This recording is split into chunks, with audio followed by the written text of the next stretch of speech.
Sa disparition a ému toute la France. Le petit Émile n'avait que 2 ans et demi. Un après-midi d'été, plus aucune trace de l'enfant. Des dizaines de gendarmes et de volontaires sont toujours à la recherche d'Émile. C'est quand même inquiétant. Au bout de 20 mois d'enquête, coup de théâtre, les premières gardes à vue. Les gendarmes investissent le domicile des grands-parents. On se dit vraiment que là, les enquêteurs ont quelque chose et qu'ils cherchent à obtenir des réponses sur une piste qui serait plutôt une piste criminelle. Tout le monde est là à se poser des questions. Qu'est-ce qui s'est passé? Perquisition et arrestation du couple avec 2 de leurs enfants. Interrogés pendant des heures, confrontés aux preuves matérielles. La piste intrafamiliale est depuis le début forte. Ils sont finalement relâchés. Mais les proches sont-ils vraiment mis hors de cause? L'enquête est loin d'être terminée. Le secteur a été passé au peigne fin, analyse de véhicules, écoute téléphonique, surveillance en ligne, mais le mystère reste entier. Tout le monde en parle, enfin, ça fait du bruit quoi, cette histoire. Vraiment, ça semble fou que personne n'ait rien vu, rien entendu. Comment le corps du petit garçon a-t-il pu se retrouver à 2 kilomètres de chez ses grands-parents? Qu'est-il arrivé à Émile? C'est une promeneuse qui a découvert au moins un crâne de manière complètement fortuite lors d'une promenade en montagne. La présence sur le crâne découvert de stigmates anatomiques évocateurs d'un traumatisme facial violent. C'est une affaire évidemment qui sort de l'ordinaire. Plongé au cœur de cette enquête et de ses rebondissements qui ont bouleversé le pays, retour sur la mystérieuse affaire du petit Émile. Rien ne laissait présager un tel drame. Au Haut-Vernay, à un hameau de 25 habitants des Alpes de Haute-Provence, Émile Soleil, 2 ans et demi, est confié à ses grands-parents au début des vacances. Le 8 juillet 2023, il joue dans le jardin portail ouvert quand il échappe à toute surveillance. L'enfant vient de disparaître. On est tous très inquiets, plus le temps passe, plus l'angoisse prend le pas sur l'inquiétude. On est un village de montagne, vous le savez, donc il y a une solidarité qui s'est faite naturellement, spontanément entre les habitants. C'est la photo du petit Émile qu'on a vue dans la presse. C'est ça qui est marquant parce que, évidemment, c'est choquant. C'est le début des vacances scolaires. Il est dans ce hameau. Il est heureux, il fait beau et d'un seul coup, il y a un drame qui s'abat sur ce village et tout le monde se sent concerné. La gendarmerie est alertée aux alentours de 18h. 2 voisins disent avoir vu l'enfant vers 17h15. À ce moment-là, un habitant de la vallée accepte de nous parler. Il y a toujours quelqu'un qui a un œil sur les enfants, puisque tout le monde connaît les petits, et tous les parents se connaissent. Quand c'est les vacances, bien, tout le monde joue ensemble et puis tout le monde a l'habitude de se retrouver. On est protégé aussi dans ce village-là. On s'imagine qu'on risque peut-être rien. C'est quand même perdu. Il faut savoir en fait qu'il y a un hameau aussi tout le temps. Ouais. Un appel à témoins est lancé et une enquête pour disparition inquiétante est ouverte. C'est le début d'une course contre la montre. Chemin des Béliers. Tu t'arrêtes au niveau du hameau des Béliers. Ça marche? Ok. Mise en place, tu passes juste là. Tu passes par derrière là. Je veux juste que tu me ton référent. Dès le départ, les gendarmes locaux ont mis l'accent sur le caractère inquiétant de la disparition. Ils ont mis les moyens. 70 gendarmes, des équipes cynophiles, des pompiers et même 2 hélicoptères sont déployés.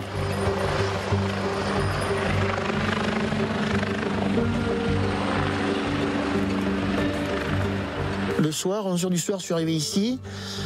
Il y avait des gendarmes qui interrogeaient des personnes du village dans la boulangerie qui est juste devant chez moi. C'est une boulangerie. Et l'hélico tournait. Et cherchait avec un système infrarouge.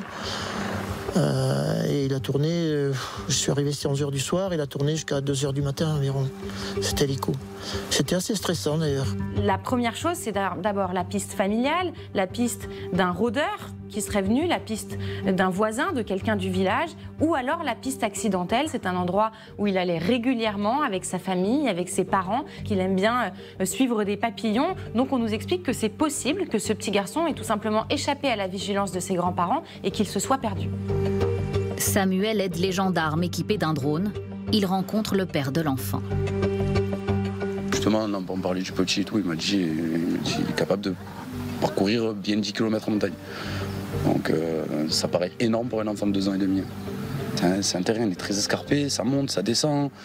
Il y a des vallons, il y a des fossés. Donc au début, il se disait voilà, il doit pas être loin vu qu'il marche. Mais voilà, au fur et à mesure que le temps passe, on les sent de plus en plus stressés. Oui. Venez par là, tous ceux qui se sentent prêts à nous assister cet après-midi pour la recherche. Les bénévoles affluent des communes voisines pour participer aux battues. Après, le problème, c'est que derrière, il n'y a pas la maison. J'ai un enfant de 4 ans qui vient d'avoir 4 ans. Et du coup, j'aurais bien aimé que s'il m'arrive quelque chose, ou s'il arrive quelque chose à mon enfant de cet ordre-là, qu'il y ait des personnes qui se mobilisent. Il y a des centaines de personnes qui sont venues de partout en France pour aider à chercher ce petit garçon. Évidemment, il y a un entrain, un enthousiasme. Tout le monde est persuadé que dès les premières heures, on va réussir à le retrouver. Le terrain est difficile, accidenté, en pente. Attention à vous, hein. Il y a un secteur qui est énorme à couvrir. C'est pour ça qu'heureusement que tous les civils sont là, sinon je pense qu'on n'y arriverait pas. Puisqu'il est habillé en clair, on ira certainement dans quelque chose de clair, c'est s'il est dans un fourré. Mais je ne sais pas exactement, je sais pas. Il est tellement petit qu'on se demande s'il est allé aussi loin. Un petit enfant, c'est sacré. J'ai un petit-fils qui a le même âge de voir qu'il puisse disparaître aussi rapidement. C'est quelque chose qui est incompréhensible, qui me dépasse, qui me touche beaucoup surtout. C'est ce qui peut arriver à tout un chacun.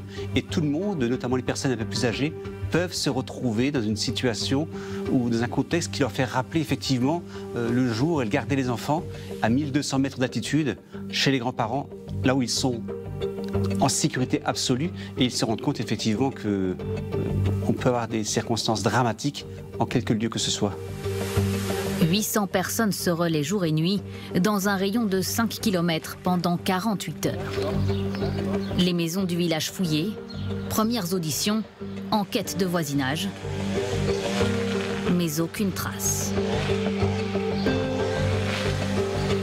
Les battues ne donnent rien, les autorités l'annoncent à la famille. J'ai eu l'occasion d'échanger avec la famille dans leur maison et je vous laisse imaginer l'état de détresse et d'angoisse dans lequel ils sont. Une aide psychologique, une aide à victimes judiciaires leur a été proposée aujourd'hui. On estime qu'en 48 heures, l'enfant aurait dû être retrouvé s'il était dans le périmètre que j'ai indiqué. Il a 2 ans et demi. Il a pu parcourir une distance assez longue, mais l'ensemble des battues que nous avons faites depuis 2 jours aurait dû nous permettre de le localiser. Le fait que le chien n'a pas pu suivre une piste ou de moins une orientation sérieuse aux enquêteurs, ça m'interpelle. Ils auraient trouvé une trace olfactive bien plus longue que les quelques dizaines de mètres qu'ils ont travaillé entre la maison et le lieu où, manifestement, il n'y a plus rien à chercher. Une piste détectée par les chiens sur une 50aine de mètres à partir de la maison des grands-parents jusqu'à se la voir. Insuffisant. La zone est bouclée, accès interdit, début d'un ratissage fin du hameau sur près d'une centaine d'hectares. Au moment où on arrête les battues et où on est mis vraiment à l'écart, il y a des barrages de gendarmerie qui sont mis en place. Là, tout est filtré, les voitures qui passent, les identités. Là, on rentre dans un second temps, dans une seconde phase, et on comprend que l'atmosphère a changé et que aussi, ce qui tient l'enquête va changer. 17 jours après la disparition d'Émile, recours à un drone et à 6 chiens spécialisés dans la recherche de cadavres. La procédure, expliquent les gendarmes. Les habitants espèrent des réponses. Je pense qu'ils ont peut-être des doutes, peut-être qu'il y a tout simplement quelqu'un qui a parlé, ils recherchent le lieu. Moi, je trouvais que c'est trop court, les recherches. Quand ils sont tous partis, j'étais complètement dépitée. J'ai dit, mon Dieu, il s'est bien passé quelque chose. Votre chauffeur non plus ? Et malheureusement, au fil des jours qu'on va passer là-bas, on se rend bien compte que ça va être beaucoup plus compliqué. Il fait très chaud aussi à ce moment-là. On imagine un tout petit garçon comme ça, perdu, seul dans la montagne, et on se dit quand même qu'il s'est passé quelque chose. Le ratissage une fois terminé, une autre phase commence, plus technique. Les enquêteurs explorent toutes les hypothèses. Ils relèvent les infractions routières. S'il s'agit d'un enlèvement, le suspect a peut-être fait un excès de vitesse en prenant la fuite. Analyse également des données des antennes relais pour vérifier tous les téléphones qui ont borné dans le secteur. La liste des numéros est comparée avec différents fichiers, comme celui des délinquants sexuels. Utilisation également d'un logiciel, Anacrim. Il permet de déceler les incohérences d'emploi du temps ou les contradictions.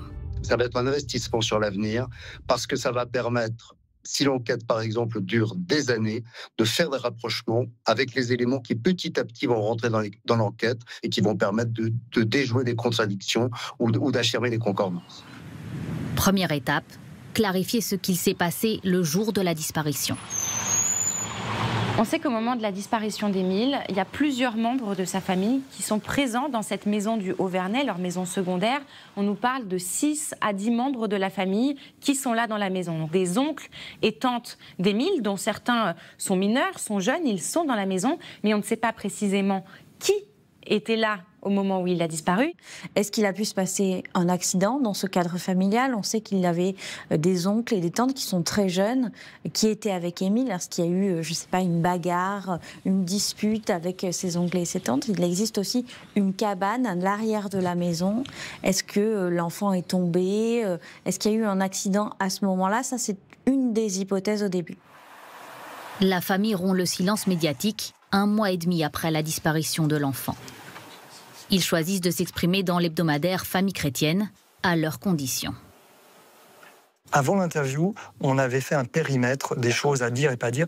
Et ça m'avait bien dit que sur les hypothèses, ils n'avaient rien à dire ou ils ne voulaient rien dire. Ils n'étaient pas du tout contre qu'on dise quelques éléments sur leur fils. Par exemple, qu'il était très, très taquin, très, très rigolo, qu'il avait une énergie débordante. Cela ne nous fait pas peur de demander à Dieu un miracle. Parfois, nous sommes submergés par le chagrin et l'angoisse.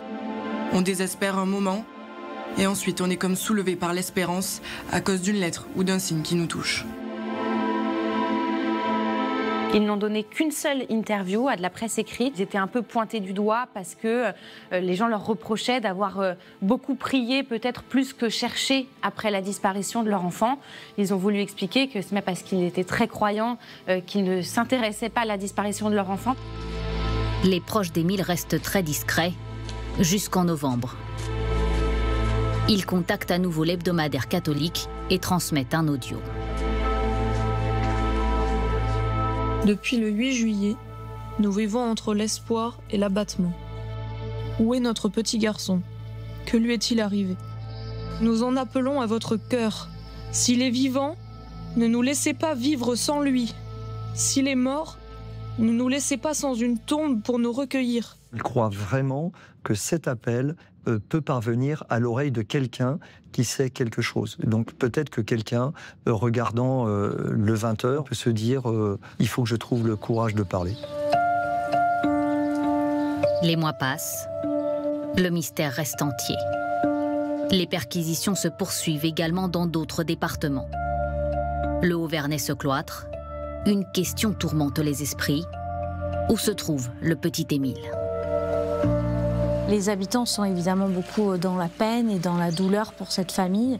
C'est aussi une famille qui est là tous les étés depuis des années. C'est vraiment un rituel familial, cette maison et ses vacances au Vernay. Donc c'est une famille qui est connue, appréciée de tous par le village, qui donne parfois un concert 1 fois par an à l'église. Donc c'est une famille connue et respectée au Vernay. Dans les villages voisins, les habitants restent inquiets. Moi, mes enfants, je ne laisse plus sortir seuls, même dans le jardin. Je suis toujours avec eux. On ne passe pas un jour sans parler de Émile. Entre nous. Ça fait peur. Moi, j'ai mes petits-enfants quand ils viennent, ben, je ne les lâche pas. Une vingtaine d'enquêteurs restent mobilisés sur cette affaire. Et l'information judiciaire a été élargie aux faits d'enlèvement et séquestration.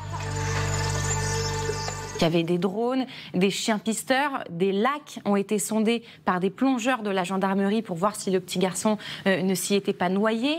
Il y a une dalle qui a été cassée par les enquêteurs, une dalle qui était en travaux, en se demandant si un corps n'avait pas été dissimulé à l'intérieur. Certains riverains disaient que c'était un agriculteur qui avait tendance à rouler un peu vite dans le village. Donc toutes les pistes sont explorées.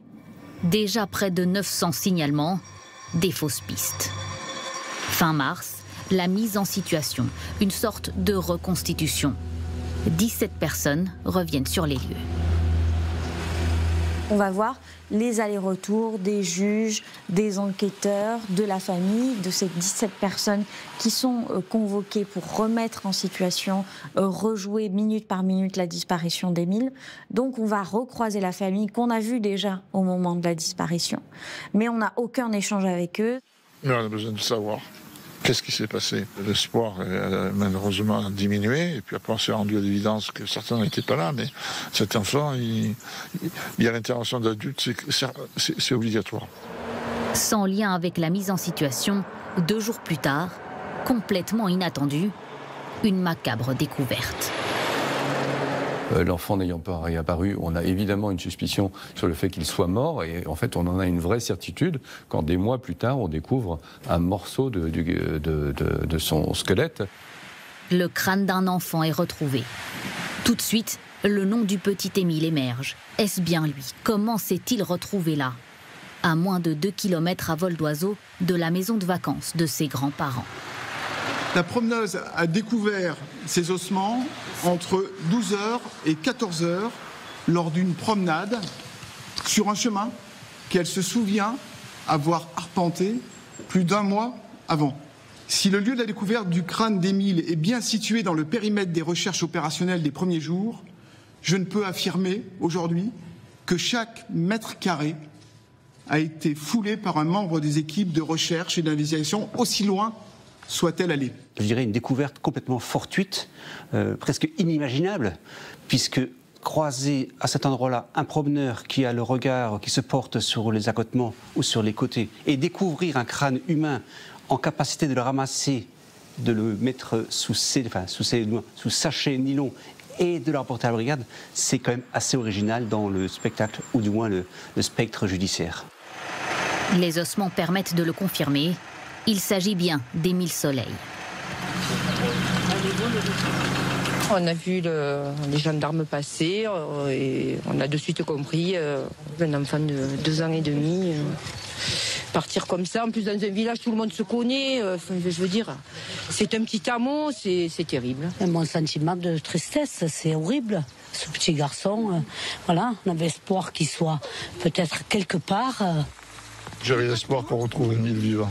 Bien sûr, cet espoir, et je vous dis toute ma pensée, va à Émile, à ses parents. Une découverte proche d'un sentier, facile d'accès pour un enfant selon les gendarmes, mais très dense en végétation l'été.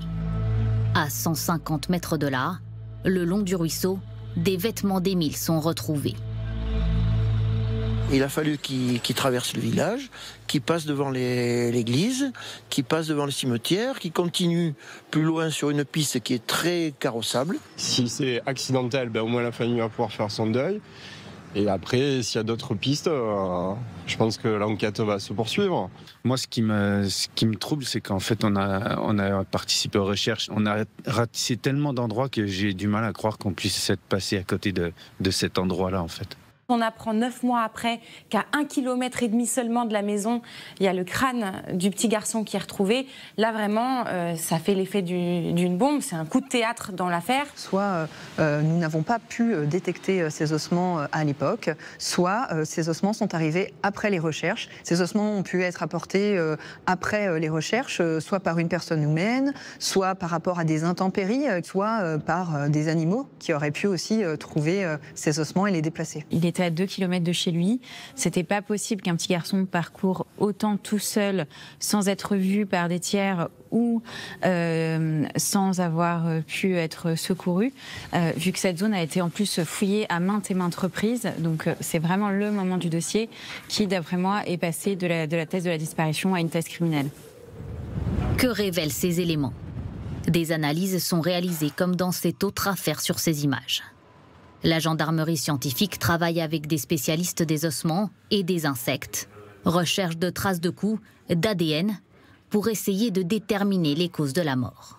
L'analyse des composants de la terre, avec éventuellement les pollens ou les insectes, qui permettront de retrouver l'endroit où est passé Émile avant son décès.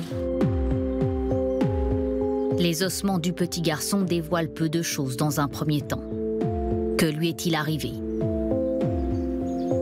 On ne sait pas grand-chose, à part effectivement du coup qu'on a le corps du petit garçon. Apparemment, on ne sait pas de quoi il est décédé, vu que les os n'ont pas permis de le déterminer et en plus on n'a pas l'intégralité du corps, ce qui est souvent dans les cas de disparition, surtout un petit corps, donc heureusement. Sans avoir toutes les réponses, la famille d'Émile peut tout de même enfin faire son deuil. Si cette nouvelle déchirante était redoutée, l'heure est au deuil, au recueillement et à la prière. Marie et Colomban savent désormais qu'Émile veille sur eux. Ses proches doivent attendre presque 1 an avant de pouvoir organiser les obsèques. Tristesse et émotion autour de ce petit cercueil blanc. Pour la première fois, on va vraiment voir chaque membre de la famille, les oncles, les tantes, les parents d'Émile, ses frères et sœurs aussi, et ses grands-parents se recueillir tous ensemble et pouvoir lui dire un dernier au revoir. Pour la première fois, la famille accepte déjà notre présence. Je pense qu'ils ont compris et qu'ils souhaitaient vraiment remercier tous les gens qui les ont soutenus, parce qu'il faut savoir que depuis des mois, la famille d'Émile reçoit aussi des centaines de lettres de soutien d'anonymes qui ont été touchés par sa disparition, par son petit visage.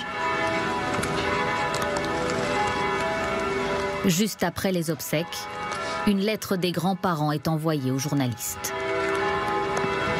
Le temps du silence doit laisser place à celui de la vérité. Nous ne pouvons plus vivre sans réponse. Nous avons besoin de savoir, de comprendre. C'est un timing qui a été très choisi par eux. Ils voulaient absolument que l'enterrement et puis ce dernier au revoir à leur petit-fils soit passé pour nous communiquer cette lettre. Et ce qu'on retient de cette lettre, c'est vraiment leur volonté de mettre fin au silence. Une famille en souffrance, mais surveillée de près. On a une espèce de huis clos dans un hameau, dans un village des Alpes de Haute-Provence. Et puis, on a tout un tas de pistes, notamment familiales, qui émergent petit à petit. Les Vedovini sont bien connus dans le village où ils passent leurs vacances. La mère du petit Émile, Marie, est l'aînée d'une fratrie de 10 enfants. Les plus jeunes sont aujourd'hui adolescents. Une famille discrète, très croyante, qui fréquente ce sanctuaire. Ici, dès le premier jour, une photo du petit Émile est installée. Il y a beaucoup de gens qui montent ici et qui prennent un temps de prière devant la photo du petit Émile. Un enfant, c'est vraiment l'innocence, quoi. Voilà, comment on peut s'attaquer à un tout petit comme ça. Il était là, à l'endroit où nous sommes. Et voilà. C'est vraiment le drame de cette famille. À l'année, les grands-parents d'Émile vivent à la Bouilladis, dans la même commune que ses parents. Ce qu'on sait des parents du petit Émile, c'est que c'est un jeune couple qui vit dans le sud. Ils ont eu Émile, ils ont eu un autre enfant ensuite. Ce sont des catholiques très pratiquants qui vivent beaucoup en famille. C'est une famille très soudée. Tous les enfants, les 10 enfants, les frères et sœurs de Marie ont fait l'école à la maison, élevés un peu à la dure, nous dit-on. Chez eux, on décrit une famille sans histoire. Le grand-père d'Émile est un professionnel de la santé dans le village depuis très longtemps. Là, il satisfait sa patientèle. Voilà, c'est une famille sans problème. Là. Certes très discrète, mais sans aucun problème. Ils participent peu à des événements festifs, je crois, mais pas à dire qu'ils vivent de manière recluse, non, pas du tout. Non. Ils sont connus dans le village parce que c'est une famille qui est là depuis très longtemps. Et le grand-père, c'était un kinésithérapeute, donc il est connu dans le village. Peu à peu, des questions émergent autour du grand-père. et de la grand-mère. Alors certains voisins préfèrent rester anonymes. Famille nombreuse, donc 10 enfants, voilà, ils vivaient un peu en autarcie, effectivement. Vous avez parlé d'un grand-père parfois violent, Philippe. Si on considère qu'une gifle c'est quelque chose de violent, alors beaucoup de gens sont très violents.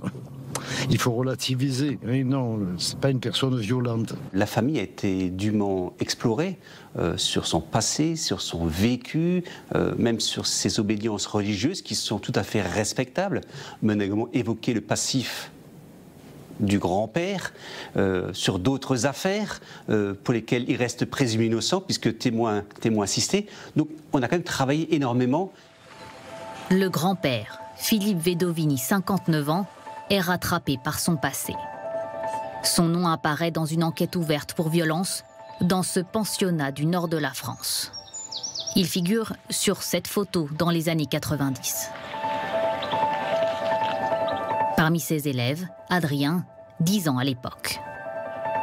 Rapidement, on a compris que, en fait, il était dans la même trempe que les autres. Donc, il fallait pas qu'on ait un mot plus haut que l'autre. Je me souviens bien l'avoir vu prendre bien son élan avec sa main pour donner des tartes. Au point où je me demande comment certains ont réussi à rester debout. Et donc après, pareil, les coups de pied, les jurons, enfin, c'était tout lui.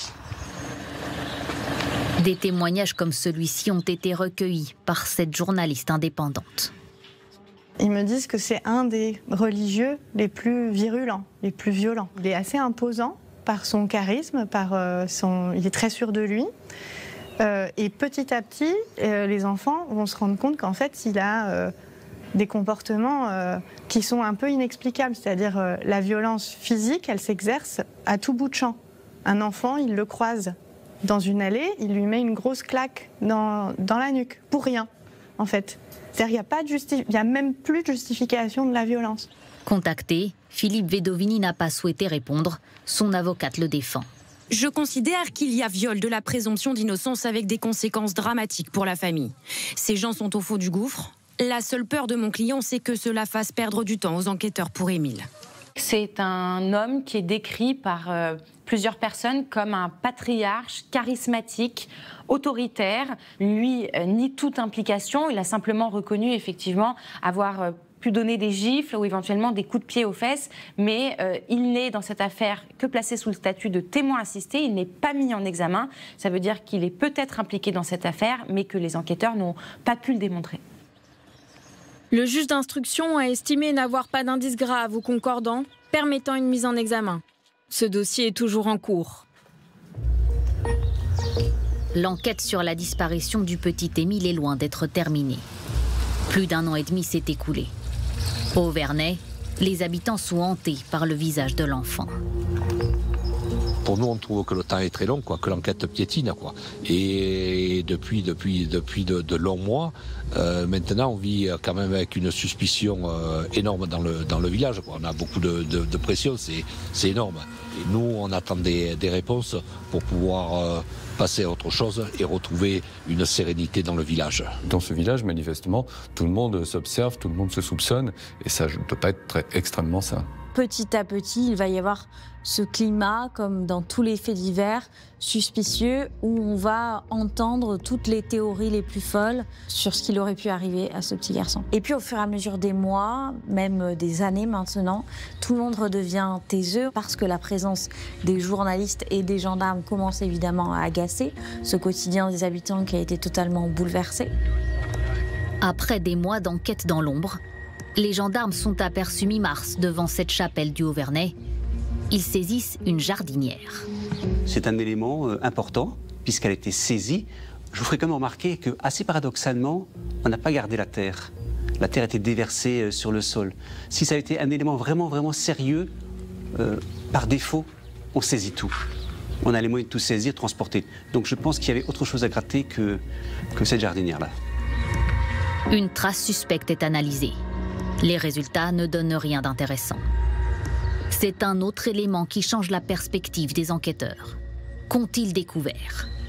Ils ont besoin d'interroger les proches de l'enfant, ceux qui étaient présents lors de sa disparition. Vers 6 h du matin le 25 mars, perquisition du domicile des grands-parents. Du matériel informatique, cette voiture et cette remorque à chevaux sont saisis. Le couple et 2 de leurs enfants majeurs sont placés en garde à vue à Marseille pour homicide volontaire et recel de cadavres. Les premières gardes à vue depuis le début de l'enquête. On va interpeller des gens chez eux à la maison, par surprise, parce qu'on veut consacrer effectivement l'effet de surprise, on veut limiter la concertation, on veut faire cesser éventuellement la pression sur les témoins, on veut minimiser le risque de dépérissement des preuves. On ne s'y attendait pas du tout. On se dit, tiens, la piste criminelle, la piste familiale est encore vraiment dans le viseur des enquêteurs. Ça veut dire que les enquêteurs ont travaillé et qu'ils ont un certain nombre d'éléments qui font qu'on pense que les 4 personnes qui sont en garde à vue ont besoin de donner des explications précises sur des éléments qui ont été retrouvés. Il a coopéré hier, est-ce qu'il a répondu aux questions? Oui, il n'y a aucun souci là-dessus, coopération totale. Être entendu dans le cadre d'une garde à vue sur les circonstances de cette affaire est forcément une épreuve. Néanmoins, il n'aurait échappé à personne que cette famille en a connu d'autres, des preuves, et que celle qui se déroule actuellement pourrait presque paraître dérisoire par rapport à celle-ci. Je n'ai pas d'autres déclarations, je vous remercie. Maître, est-ce qu'il y avait des tensions entre les grands-parents et leurs enfants? Alors je ne rentrerai pas dans les explications du dossier parce que je suis tenue au secret de l'instruction. Les avocats laissent filtrer peu d'informations devant les caméras. Un rebondissement suivi attentivement par les habitants du Vernet. Magali s'est intéressée à cette affaire au point d'écrire un livre. Elle tombe des nues. Lorsque j'ai appris la nouvelle, j'étais bouleversée. Je m'étais auto-persuadée que l'enfant s'était perdu et qu'on ne l'avait pas retrouvé malheureusement. Ça a hanté beaucoup de mes nuits. Et puis là, d'un seul coup, on apprend que peut-être qu'on se dirige vraisemblablement plutôt vers une piste criminelle, voire familiale, même si aujourd'hui, voilà, il faut quand même garder la tête froide et être capable de se dire que c'est seulement, entre guillemets, une garde à vue. On ne peut pas tirer de conclusion trop tôt. Ces gardes à vue, un coup de théâtre également à la Bouilladis. Au début, c'était très très pesant pour le village. Il y avait une messe. Après, c'est vrai que petit à petit, on s'est dit, bon, ben, on ne saura pas. Et puis là, depuis ce matin, ben oui, ça revient et on s'interroge tous. Oui, oui. Bien sûr que ça nous pèse, ça nous fait mal aussi. Je ne m'attendais pas à ce qu'on arrête les grands-parents, qu'on connaît bien. La nouvelle se répand rapidement. Devant la paroisse, cette amie d'Anne Vedovini accepte de témoigner. Je la soutiens dans son épreuve, c'est quelqu'un que j'apprécie beaucoup. C'est très surprenant, oui, encore une fois, je ne les connais pas intimement, mais voilà, pour moi, ce sont des personnes très très fréquentables et voilà, encore une fois, j'apprécie cette famille énormément. Voilà, je suis très admirative de cette famille personnellement. Philippe et Anne Vedovini sont relâchés. D'abord la grand-mère. Son avocat sort à 3 h du matin. Bonsoir. C'est naturellement un immense soulagement. Elle s'était soumise, bien évidemment, à cette mesure de garde à vue durant 48 heures. Une façon pour elle aussi de participer naturellement aux investigations dont aujourd'hui elle attend les réponses. 2 heures plus tard, le grand-père est libéré. Je ne sais plus si je dois dire bonsoir. Ils avaient depuis hier beaucoup de questions à nous poser. On a répondu à l'intégralité des questions. Je pensais qu'on pouvait s'expliquer sur tous les points. Il y avait peut-être des zones d'ombre à lever, mais voilà, après je ne peux pas vous en dire plus. Des heures d'interrogatoire. Les enquêteurs ont-ils tenté de pousser le couple dans ses retranchements pour obtenir des aveux? Ce qui est sûr, c'est que le maximum légal de 48 heures n'a pas été atteint.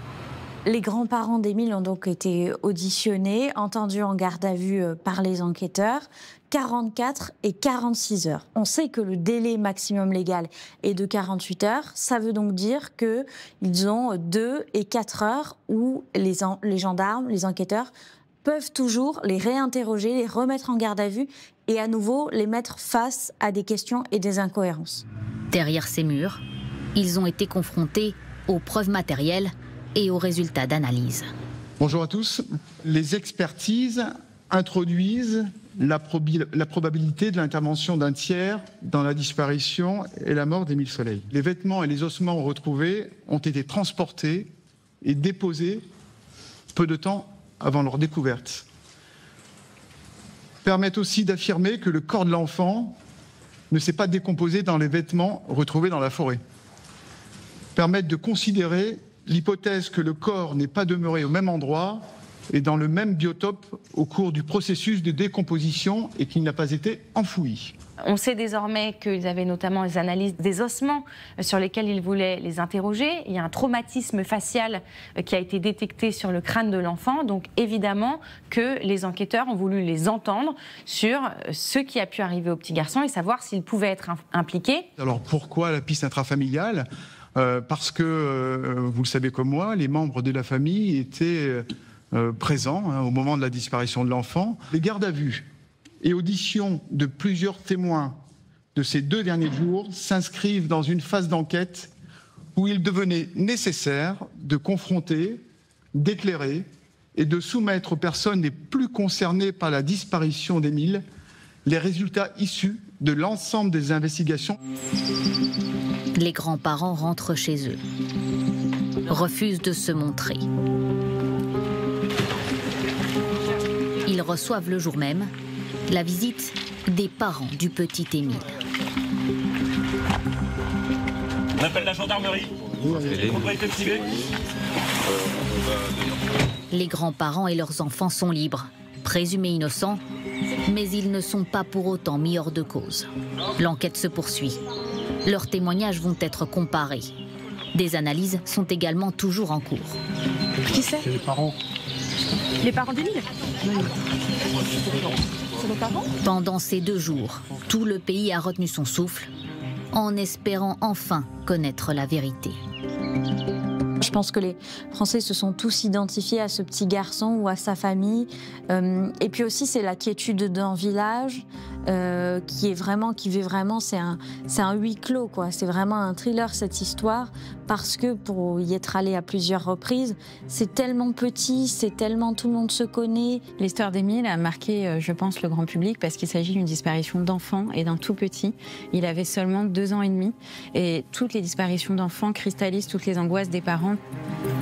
Des moyens colossaux sont mobilisés depuis le début pour retrouver le petit garçon. Plus de 3000 signalements étudiés, 426 000 véhicules détectés dans un large périmètre au moment de la disparition de l'enfant, une 50aine de perquisitions menées et 55 millions d'écoutes téléphoniques sont toujours traitées. Un travail de fourmi.